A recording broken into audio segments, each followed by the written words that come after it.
कक्षा 10 को एसईई को नतिजा आन्तरिक मूल्याङ्कनबाट गर्ने मन्त्री परिषदको निर्णय। राष्ट्रिय सभा उपनिर्वाचनमा काङ्ग्रेसका दीर्घनारायण पाण्डे निर्वाचित। चुनावपछि पनि यो बजेट हामी कार्यान्वयन गर्छौँ, अर्थमन्त्री। थप 4762 जनामा सङ्क्रमण, 114 जनाको मृत्यु। मानवाधिकार आयोगले भन्यो निषेधाज्ञामा नागरिकमाथि दुर्व्यवहार नगर। प्रधानमन्त्रीलाई भेट्न बालुवाटार पुगे महन्त ठाकुर र राजेन्द्र महतो। एमाले र जसपा फुटाउन काङ्ग्रेसले प्रधानमन्त्रीमा दाबी गर्यो। भानुभक्त ढकाल। चिनिया खोप 55 वर्षदेखि 65 वर्षकालाई दिइने। भारतमा दैनिक सङ्क्रमितको सङ्ख्या 1.5 लाखमा झर्यो। भारतमा पछिल्लो 24 घण्टामा 3128 कोरोना सङ्क्रमितको मृत्यु। नेपाल सरकारलाई पतञ्जलि योगपीठले दियो क्रोनिकल किट। कोरोनाको नक्कली औषधि बेचेको आरोपमा 350 जना पक्राउ। चिनिया खोप लिन नेपाल वायुसेनाको विमान बेजिङ जाँदै। अनलाइनबाटै मानसिक स्वास्थ्य परामर्श सेवा सुरु। गजबको अफर, कोरोना भ्याक्सिन लगाउनेलाई 11.5 करोडको पुरस्कार। सुदूरपश्चिममा एमालेका 6 मन्त्रीलाई निष्कासन गर्न प्रदेश कमिटीको सिफारिस। मदन भण्डारी फाउन्डेसनलाई दिएको 50 लाख फिर्ता गर्ने बागमती सरकारको निर्णय। विद्यार्थीको परीक्षा कहिले र कसरी हुन्छ त यसबारेमा पुरै जानकारी। नेपाली फुटबल टोली कुवेत पुग्यो। चीनले 3 सन्तान जन्माउन दियो अनुमति। धूम्रपान गर्ने व्यक्ति कोरोनाको उच्च जोखिममा। जसले खोप लगाउनु अघि यी 6 कुरालाई ध्यान दिनै पर्छ। 8 मन्त्री 2 राज्यमन्त्री सहित जसपाका महन्त ठाकुर पक्ष सरकारमा जाने पक्का। रवि लामिछानेले दिए 3 करोड नेपालीलाई ठुलो खबर। दर्शकबिन तपाईँ सुन्दै हुनुहुन्छ एनबिआई न्युज। म हेमन्त अधिकारी। देश विदेशको ताजा समाचार सुन्नको लागि एनबिआई न्युजलाई सब्स्क्राइब गर्न नबिर्सिनुहोला। अब समाचार विस्तारमा। सरकारले 2077 सालको एसईई को नतिजा आन्तरिक मूल्याङ्कनबाट सार्वजनिक गर्ने निर्णय गरेको छ। सोमबार साँझ बसेको मन्त्री परिषदको बैठकले कोरोना महामारीका कारण परीक्षा हुन नसकेकाले आन्तरिक मूल्याङ्कन विधिबाट नतिजा सार्वजनिक गर्ने निर्णय गरेको शिक्षा विज्ञान तथा प्रविधि मन्त्री कृष्णगोपाल श्रेष्ठले जानकारी दिनुभयो।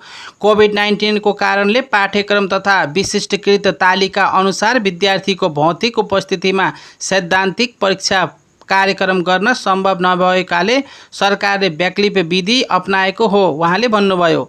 शिक्षा मन्त्री श्रेष्ठका अनुसार विद्यालयद्वारा गरिएको अन्तिम मूल्याङ्कनको विवरण सम्बन्धित जिल्लाको शिक्षा विकास तथा समन्वय इकाइमा पठाउने र शिक्षा विकास तथा समन्वय इकाइले प्रमाणित गरी राष्ट्रिय परीक्षा बोर्डमा पठाउने छ। प्राप्त विवरणका आधारमा राष्ट्रिय परीक्षा बोर्डले परीक्षाफल तयार गर्ने, प्रकाशन गर्ने, प्रमाणीकरण गर्ने र प्रमाणपत्र जारी गर्नेछ उहाँले भन्नुभयो।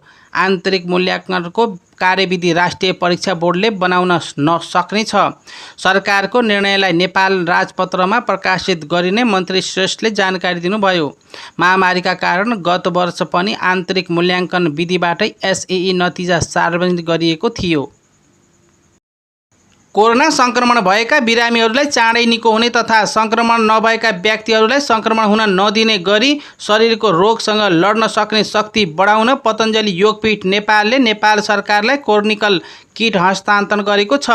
भारतमा कोरोना सङ्क्रमितहरूका बीच प्रभावकारी बनेको क्रोनिकल किट नेपालमा सङ्क्रमण भएका बिरामीहरूका लागि पनि उपयुक्त हुने ठानेर स्वास्थ्य तथा जनसङ्ख्या मन्त्री हृदय त्रिपाठी मार्फत आचार्य श्रीसँग कुराकानी गराएर नेपाल सरकारलाई हस्तान्तरण गरेको हो। पतञ्जलि योगपीठ नेपालका ट्रस्टी शालिग्राम सिंहले भन्नुभयो, सरकारले सङ्क्रमित बिरामीहरू मध्ये गम्भीर प्रकृतिका बिरामीहरूलाई मेडिकल स्वास्थ्य सेवा मार्फत उपचार गराइरहेका नै छौँ। थप आयुर्वेद उपचार विधि मार्फत क्रोनिकल किटको प्रयोगबाट सङ्क्रमितहरू चाँडै निको हुने वातावरण बनाउन पतञ्जलि उत्पादन गरेको क्रोनिकल किट नेपालका लागि माग गरेको हो।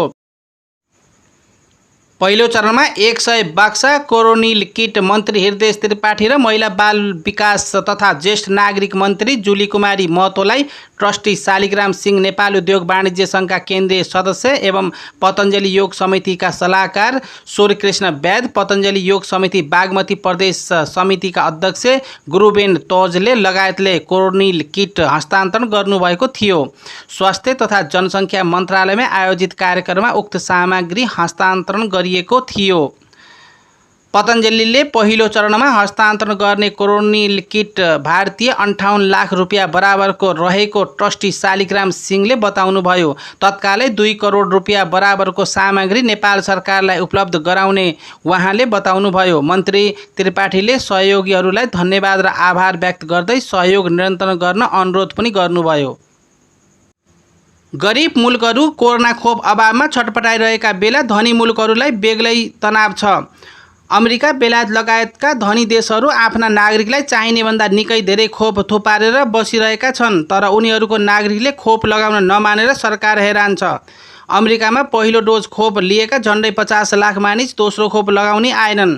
हङकङमा निःशुल्क खोप सुरु भएको 3 महिना बित्दा पनि जम्मा 18% पहिलो डोज लगाएका छन् भने 12% हाराहारीले मात्रै 2 डोज लगाएका छन्। कोरोना खोपप्रति नागरिकले यस्तो चरम अनिच्छा देखाएपछि अमेरिकाको ओहायो राज्यले अनौठो स्किम निकालेको छ। नयाँ स्किम अनुसार कोरोना खोपको पहिलो डोज लगाउने मध्ये 5 जना भाग्यशाली मानिसले $1 मिलियन झन्डै 10 करोड नेपाली रुपियाँ पुरस्कार जित्ने छन्। सरकारको यो घोषणाले खोप अभियानमा केही सकारात्मक प्रभाव पार्न सुरु गरिसकेको छ।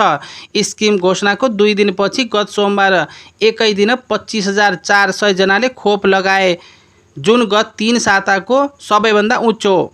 मे 12 तारिखमा घोषणा गरिएको यो स्किम अनुसार 18 वर्षभन्दा माथिका ओहायोका नागरिकहरू जसले एक वा एकभन्दा बढी डोज खोप लगाएका छन् उनीहरू यो चिट्ठा अभियानमा सहभागी हुन सक्ने एनबिजी न्युज समाचार संस्थाले जनाएको छ। लुम्बिनी प्रदेशको राष्ट्रिय सभा सदस्य उपनिर्वाचनमा नेपाली काङ्ग्रेसका उम्मेदवार दीर्घनारायण पाण्डे विजय हुनुभएको छ। उहाँले प्रतिद्वन्द्वीलाई 528 मत भारले पछि पार्दै विजय हुनुभएको हो। पाण्डेले 4140 मतभार प्राप्त गर्नुभएको छ भने नेपाल कम्युनिस्ट पार्टी एमालेका उम्मेदवार चन्द्रबहादुर खड्काले 3612 मतभार प्राप्त गर्नुभएको छ। प्रदेश सभातर्फ 1 मत र स्थानीय तहतर्फ 2 मत बदर भएको छ। पाण्डेलाई काङ्ग्रेस सहित नेपाल कम्युनिस्ट पार्टी माओवादी केन्द्र, जनता समाजवादी पार्टीको उपेन्द्र यादव पक्ष र नेपाल कम्युनिस्ट पार्टी एमालेको माधव कुमार नेपाल पक्षले सहयोग गरेको थियो। लुम्बिनी प्रदेश सभामा एमालेबाट निर्वाचित हुनुभएका पाण्डेले गत वैशाख 19 गते राजीनामा दिनुभएको थियो। उहाँ 2074 सालको निर्वाचन अघि मात्रै काङ्ग्रेसबाट एमाले प्रवेश गर्नुभएको थियो। माओवादी केन्द्रबाट निर्वाचित खड्का एमाले प्रवेश गरेपछि राष्ट्रिय सभामा 1 पद रिक्त भएको थियो। उपनिर्वाचनमा कुल 300 मतदाता रहेकोमा 297 जनाले मतदान गर्नुभएको थियो। राष्ट्रिय मानवाधिकार आयोगले कोभिड-19बाट उत्पन्न असरको सम्बोधन गर्न नागरिकमाथि दुर्व्यवहार नगर्न सरकारलाई आग्रह गरेको छ। सोमबार एक विज्ञप्ति जारी गरी आयोगले आफ्नो केन्द्रीय प्रदेश तथा प्रदेश शाखा कार्यालयले गरेको अनुगमनका क्रममा आइसियु र भेन्टिलेटरमा उपचार नपाएर मानिसको मृत्यु भएको तथा निषेधाज्ञा उल्लङ्घनका नाममा प्रहरीले निर्घात कुटपिट गरेको पाइएको बताइएको छ। स्वास्थ्यकर्मीमाथि कुटपिट र अस्पतालको उपकरण तोडफोड भएको कास्की, मोरङ, झापा लगायतका जिल्लामा अक्सिजन, आइसियु तथा भेन्टिलेटरको अभावमा मानिसको मृत्यु भइरहेको पाइएको पनि आयोगले उल्लेख गरेको छ। त्यस्तै प्रदेश 1 का पहाडी जिल्लामा पिसिआर परीक्षण हुन नसकेको, खाद्यान्न तथा औषधिको आपूर्ति कमी हुँदा अभाव देखिन थालेको, केही जिल्लाका निषेधाज्ञा बेला पसल खोल्दा प्रहरीले निर्घात कुटपिट भएको जनगुनासो आएको आयोगले उल्लेख गरेको छ। दम, मधुमेह लगायतका दीर्घ रोगीहरूले नियमित सेवन गर्नुपर्ने औषधिको अभाव देखिएको, गर्भवतीको स्वास्थ्य परीक्षण हुन नसकेको तथा 2 वर्ष मुनिका बालबालिकाले नियमित खोप लगाउन नपाएको पनि अनुगमनका क्रममा पाएको आयोगले विज्ञप्तिमा उल्लेख गरेको छ। निषेधाज्ञाको समयमा ज्याला मजदुरी गरी खाने श्रमिक, गर्भवती बालबालिका, ज्येष्ठ नागरिक, अपाङ्गता भएका व्यक्तिहरूमा मानसिक असर परेको, विभिन्न हिरासत थुनुवा कक्ष तथा कारागारमा क्षमताभन्दा बढी कैदी बन्दी राखिएकाले कोरोना संक्रमण हुन सक्ने डर रहेको पनि आयोगले जनाएको छ। आयोगका प्रवक्ता डाक्टर टीकाराम पौडेलले व्यक्तिको जीवन, स्वास्थ्य तथा दैनिक जीवनमा अत्यावश्यक पर्ने सेवा वस्तुको पहुँच, अग्रपङ्क्तिमा रहेका स्वास्थ्यकर्मीको सुरक्षा र श्रमिक वर्गको जीवनयापनको व्यवस्था मिलाउन आग्रह गरेका छन्। आजलाई यति नै। देश विदेशका नयाँ समाचारको साथ भोलि फेरि भेटौँला। कोरोनाबाट सुरक्षित रहनुहोला, आफ्नो आसपास सफाई राख्नुहोला, आफ्ना आसपासका जरुरतमन्दलाई सहयोग गर्नुहोला। यति भन्दै हस्त नमस्कार।